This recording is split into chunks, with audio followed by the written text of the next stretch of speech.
Muling isinilang ako bilang isang wind-rolling sparrow. Ngunit naman ako ang alta presyon ng aking ama. Kaya sa tuwing mag-e-evolve ako ay nahihimatay at napuputol ang ritual.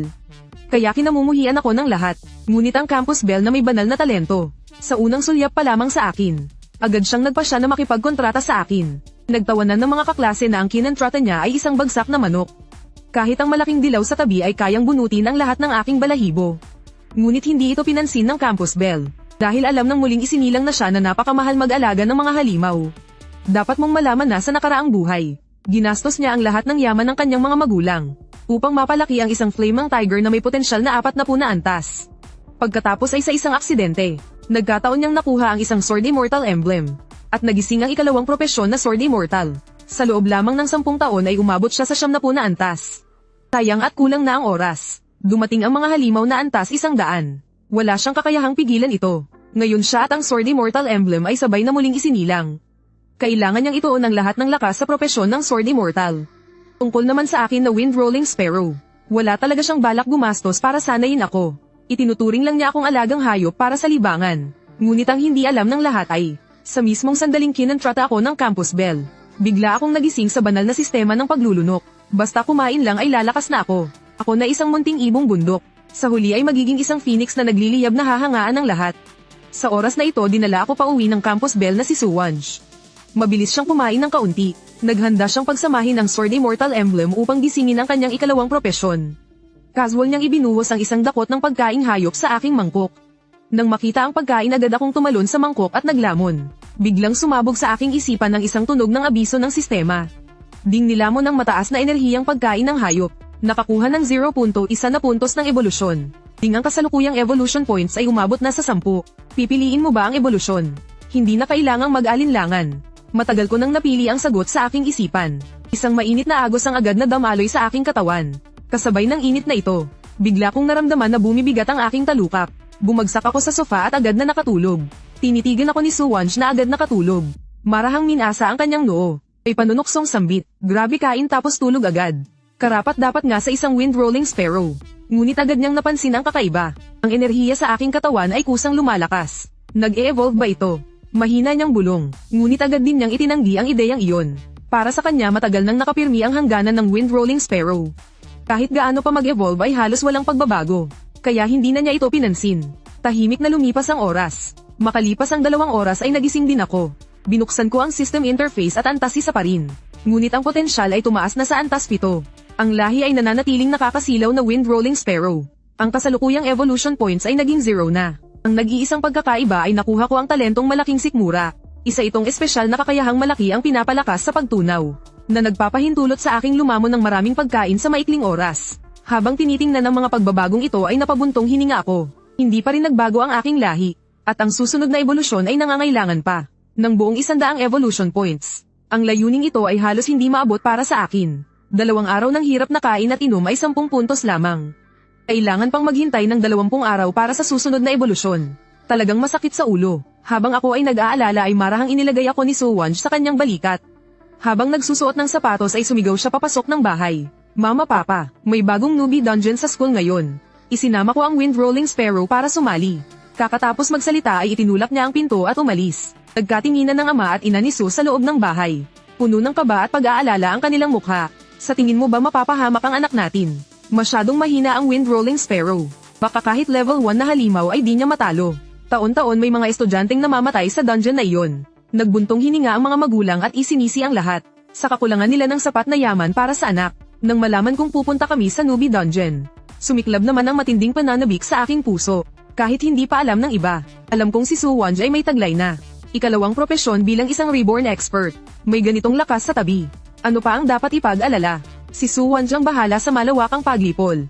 Ako naman ay kakain lang ng mga bangkay ng halimaw sa likod. Ito na ang perpektong pakinabang ng hindi nagbabayad.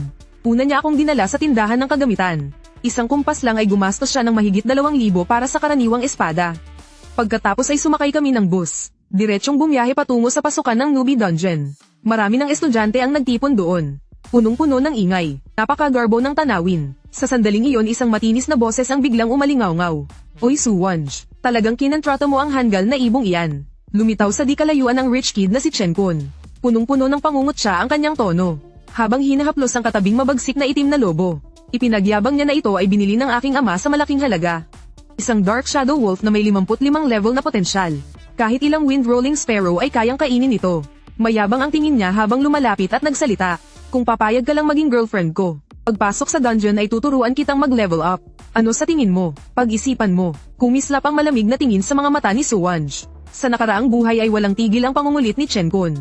Dahil sa pagtanggi ay nagtanim siya ng galit, na naging sanhi ng malagim na pagkamatay ng kanyang mga magulang. Sa buhay na ito ay hindi niya ito palalampasin. Ang newbie dungeon ay perpektong lugar para ilibing siya. Matagal na siyang nagpasya, kung sakaling magkasalubong sila sa dungeon. Tiyak na wawakasan niya ito ng walang awa. Chen Kun, itigil mo na ang kalokohang iyan. Umigkas ang pulso ni Suwanj. Ang dulo ng espada ay tuwirang nakatutok sa kanya. Nakatayo ako sa kanyang balikat, at galit ding sumigaw kina Chen Kun at sa Dark Shadow Wolf. Ngunit dahil may Dark Shadow Wolf siya sa tabi, hindi talaga siya madaling kalabanin. Wala akong magawa kundi magtimpi muna. Hintayin na muli akong makapag-evolve. Saka ko tuturuan ng bastos na iyon ng leksyon. Habang nag-aalala ko na baka padalos-dalos si Suwanj, biglang bumusag sa tensyon ang boses ng guro. Maayos na pumila ang bawat klase at pumasok sa dungeon. Agad na sumunod si Suwanj. Alam niyang hindi pa sapat ang kanyang lakas para resolbahin si Chen Kun sa harap ng lahat, lalo na at ang ama nito ay isang ika-4 na antas na beast tamer. Sa loob ng dungeon niya unti-unting sisingilin ang utang. Kasabay ng paghakbang ni Suwanj sa teleport gate, bigla akong nakaramdam ng matinding hilo. Pagdilat ko muli, nasa kailaliman na kami ng madilim na kagubatan. Bago pa man kami makapwesto, isang grupo ng asong halimaw na may matutulis na tinik ang sumalakay. System scan, Spikehead Dog antas 1, lakas 10, bilis 9, depensa 8, espiritu 7, kasanayan tusok na salpok. Talagang hindi ko kayang manalo. Mabilis akong lumipad pataas sa tuktok ng puno, para bigyan ng espasyo si Suwanj sa labanan. Hawak ni Suwanj ang mahabang espada na may matalim na tingin. Tila kidlat ang kanyang galaw habang sumusugod sa mga kalaban. Sa ilang sandali lamang ay bumagsak ang mahigit 10 Spikehead Dog. Wala nang buhay. Sumiklab ang gintong liwanag sa katawan ni Suwanj, na nangangahulugang umangat siya sa antas 2. Habang pinapanood ko ang eksena ay hindi ko maiwasang humanga. Grabe, karapat dapat sa isang reborn. Sobrang linis ng galaw ng espada. Agad akong sumisid pababa, lumapag sa tabi ng bangkay ng isang Spikehead Dog. Inilunsad ko ang talento at nagsimulang lumamon. Ding binabati ang host sa paglamon ng bangkay ng Spikehead Dog. Nakakuha ng dagdag na 3 evolution points. Dagdag na 3 karanasan. Isang level 1 na Spikehead Dog ay nagbibigay pala ng 3 evolution points. Perpekto talaga, kaya nagsimula akong magpakalunod sa pagkain. Di nagtagal lahat ng 10 Spikehead Dog ay napunta sa aking tiyan. Ang host ay kasalukuyang may 130 evolution points. Abiso ng sistema, naabot na ang kinakailangang evolution points. Mag-e-evolve ba? Mag-evolve. Ding kinansumo ang 100 evolution points. Nagsimula ang evolusyon, kakatapos pa lamang ng tunog ng sistema. Isang matinding hapdi ang biglang sumiklab sa aking tiyan. Isang mahiwagang puwersa ang bumalot sa aking buong katawan. Nagpalabas ng kakaibang liwanag ang aking katawan. Naramdaman ang kakaiba sa kanyang balikat. Biglang lumingon si Suwanj na punong-puno ng pagkagulat. Nag-evolve na naman ito. Kaninang umaga lang nag-evolve na minsan. Bakit meron na naman? Anong klaseng bihirang uri ba talaga ang Wind-Rolling Sparrow na ito? Habang lalo pang lumiliwanag ang liwanag, patuloy ding tumitindi ang matinding sakit ko. Putang sistemang bulok na ito. Bakit sa tuwing mag-evolve ay ganito kasakit? Kahit baluktot na sa sakit ang mukha ko, kinaya ko pa ring magtiis. Tila huminto ang oras. Kinakabahang nakatitig si Suwanj sa akin sa loob ng liwanag. Sa wakas naglaho ang liwanag at natapos ang ebolusyon.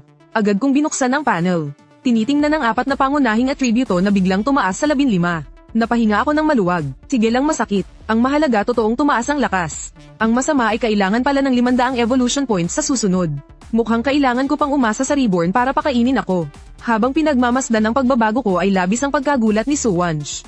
Ang Wind-Rolling Sparrow na 2 beses nag-evolve sa isang araw ay hindi pa naririnig. Kahit sa ngayon ay limitado pa rin ang lakas ko. Sa ganitong rarity tiyak higit pa sa ilang daang libong gold coins ang halaga. Ngunit matapos mag-isip sandali, matatag siyang umiling. Hindi pwede nang akong aalagaan ito habang buhay. Hindi ko sisirain ang pangako dahil lang sa pera. Umabot na sa antas 2. Masyadong mababa ang karanasan ng mga halimaw sa labas ng dungeon. Oras nang pumasok sa mas malalim. Pagkasabi nito ay dinala ako ni Suwanj sa kailaliman ng dungeon. Sa daan ay parang bagyo si Suwanj. Sa tulong ng karanasan ng reborn at lakas ng sword immortal, padali niyang pinaslang ang mga mababang antas na halimaw.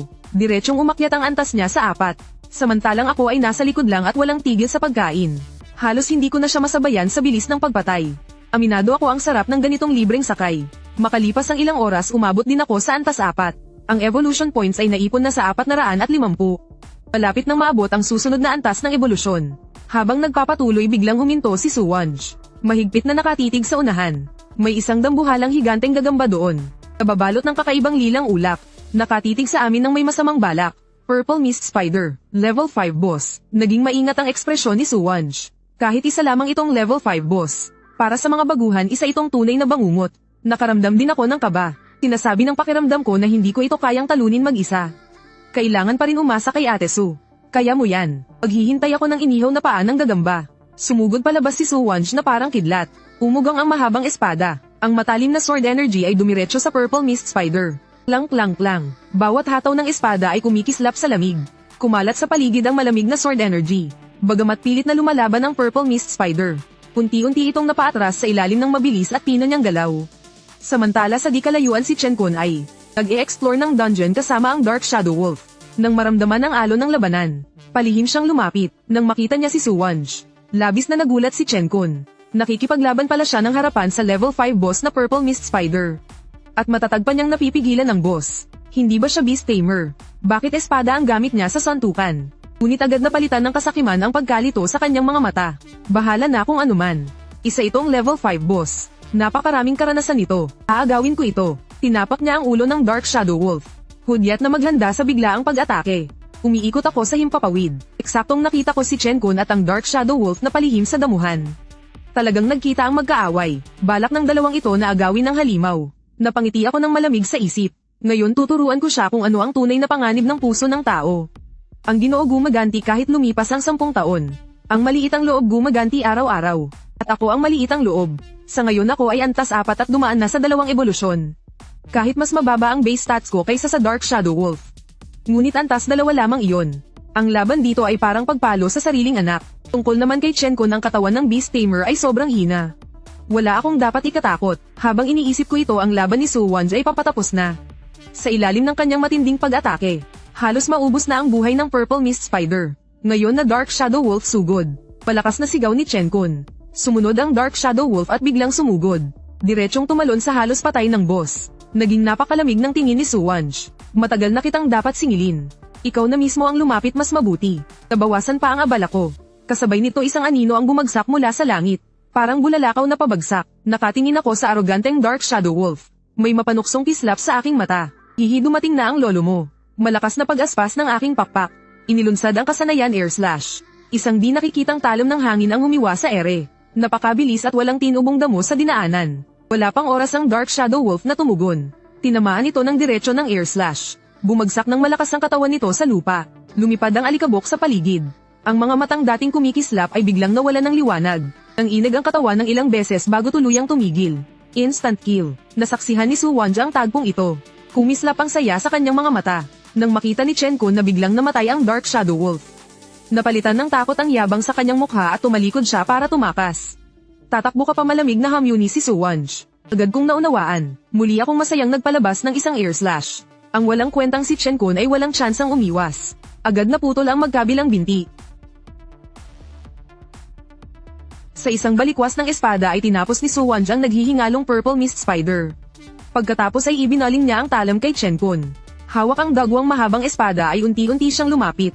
Patak-patak na bumabagsak ang dugo. Tila tibok ng kamatayan. Sa sobrang takot ay napaihi si Chen Kun. Hindi na niya ininda ang sakit. Agad siyang nagmakaawa. Ate Susu, maawa ka po. Talaga pong nagkamali ako. Lumapit si Suwanj sa kanyang harapan. Initigil siya mula sa itaas ng malamig. Walang kahit kaunting awa sa kanyang mga mata. Sa nakaraang buhay sinaktan mo ang mga magulang ko sa buhay na ito hindi kita palalampasin. Pati ang ama mo, ang ulo niya, kukunin ko rin. Kumislap ang malamig na liwanag at lumipad ang dugo. Nanlaki ang mga mata ni Chen Kun at tuluyan ng namatay. Karapat dapat ng tawaging reborn boss si Suwanj. Napakabangis. Ikinampay ko ang aking mga pakpak habang pinagmamasdan ng eksena. Binubulag ng galit ang tao. Pero gusto ko ang ganitong ugali. Nang ako ay sumisid pababa, nakatuon ang aking tuka sa bangkay. Kahit medyo nakakadiri ang paglamon ng bangkay. Wala rin akong magawa kundi tiisin. Ding nilamon ng bangkay antas 2.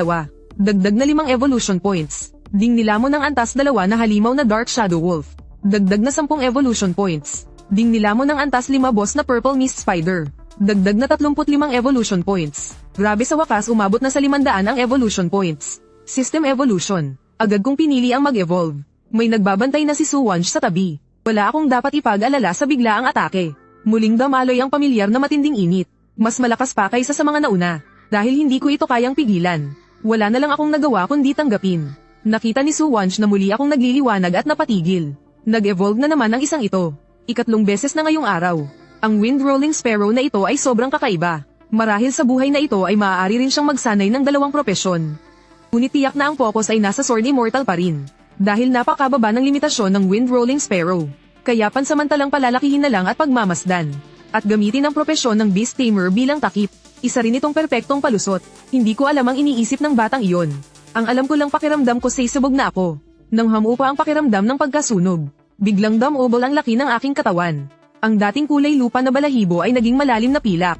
Umikinang na parang metal. Dahan-dahan kong idinilat ang aking mga mata. Hindi makapaghintay na silipin ang panel. Antas 5. Potensyal antas 20. Lahi Gale Sparrow Mutated. Evolution points 0 hanggang 1,000. Talento malaking sikmura. 4 na pangunahing atributo. Lakas 15 bilis 15 depensa 15 espiritu 15. Kasanayan. Space Rending Slash. Sand Scatter. Nagbago ang lahi. Hindi inaasahang pakinabang. Sa wakas hindi na ako Wind Rolling Sparrow na pang-alaga lang. At ang Air Slash ay nag-evolve bilang mas malakas na Space Rending Slash. Nadagdagan pa ng isang crowd control skill na Sand Scatter. Napansin ni Suwonj ang aking pagbabago. At pinagmasdan ako ng may iniisip. Gale Sparrow. Tila may kaibahan si Gungun sa karaniwang mutated na uri. Nakarating sa antas 5 sa loob ng isang umaga. Oras na para umalis. Maganda ang pakiramdam ni Suwonj. Inilabas niya ako mula sa dungeon. Sinamantala ang kawalan ng pansin. At tahimik na umalis. Tungkol sa pagkamatay ni Chen Kun. Tiyak na magsisiyasat ang ama niyang si Chen Yui. Ngunit sa maikling panahon ay hindi siya mapaghihinalaan. Kailangang sulitin ang panahong ito para palakasin ang sarili.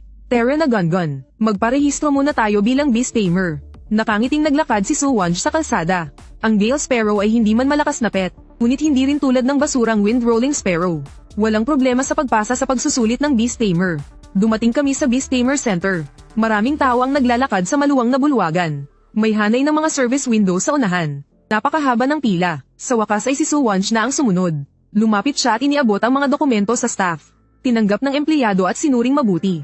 Pagkatapos ay sumulyap sa akin sa kanyang balikat. Lalo pang naging kakaiba ang kanyang ekspresyon. Binibini. Ang pagsubok para sa unang antas na Beast Tamer ay laban sa antas 5 na halimaw. Kung ang iyong Gale Sparrow ay gustong pumasa, hindi iyon magiging madali. Hindi niya inakalang ang mga kabataang kakagising lang ng propesyon ay may darating agad para magpasertipika bilang unang antas na Beast Tamer. Alam na ang bagong kontratang mababang antas na alaga ay kulang sa koordinasyon. Maliban kung lubos na mas mataas ang antas ay mahirap talunin ng kapantay na halimaw. At ang Gale Sparrow ay kilalang napakahina, lalo pang nagiging mahirap. Ngumiti lamang ng bahagya si Suwonj at hinaplos ang aking balahibo. Nang makita ng staff na desidido si Suwonj na sumubok, hindi na siya nagsalita pa. Napabuntong hininga at naghanda ng manguna. Nakatayo ako sa balikat ni Suwonj. Ang aking pilak na balahibo ay kumikislap ng nakasisilaw. Mayabang kong inikat ang aking leeg. Kampante ako sa bagay na ito. Kausad pa lang ng 2 hakbang ay may tumusok na halakhak sa tabi. Uy, hindi ba ito ang F-grade na si Suwonj? Napalingon ako. Isang babaeng mahahaba ang binti na may kasamang ilang sunod sonyerin. Nakatingin sila sa amin ng may paghamak. Nagtuturo-turo sila. Narinig ko raw na nagkontrata siya ng Wind Rolling Sparrow. Ay hindi pala. Gale Sparrow pala. So ano naman? Pinakamataas ay antas 20 lang. Kumpara sa aming A-grade na Beast Tamer basura lang yan. F-grade na may basurang ibon. Perpektong tambalan. Haha, putang ina. Biglang nagsitayuan ang balahibo ko. Kung nakakapagsalita lang ako ngayon, tiyak natuturuan ko ang mga gagawang ito ng leksyon. Nanatiling kalmado si Suwonj. Ni hindi niya pinansin ang mga langaw na ito. Naiinis din ang atin na receptionist sa mga nagyayabang na iyon. Kaya binuksan niya agad kami ng backdoor. At dinala sa isang espesyal na exam room. Pagdating sa lugar, umiti siya ng misteryoso. Simple lang ang mga patakaran. Makatagal ng 3 minuto ay pasado na. Maingat kong sinipat ang paligid. Biglang umuga at bamuka ang lupa. May lumabas na ancient vine demon tree na mahigit 3 metro ang taas. Ang balat nito ay kasing kapal ng bakal na baluti. At may nakakatakot na mukha pa sa punong katawan. Pagtingin ko sa data panel muntik na akong magmura sa lugar. Ancient vine demon tree. Antas 10. Depensa 80. Lakas 60. Hindi ito tama, di ba? Hindi ba antas 5 lang dapat ang halimaw sa newbie exam? Ito malinaw na antas 10 na halimaw.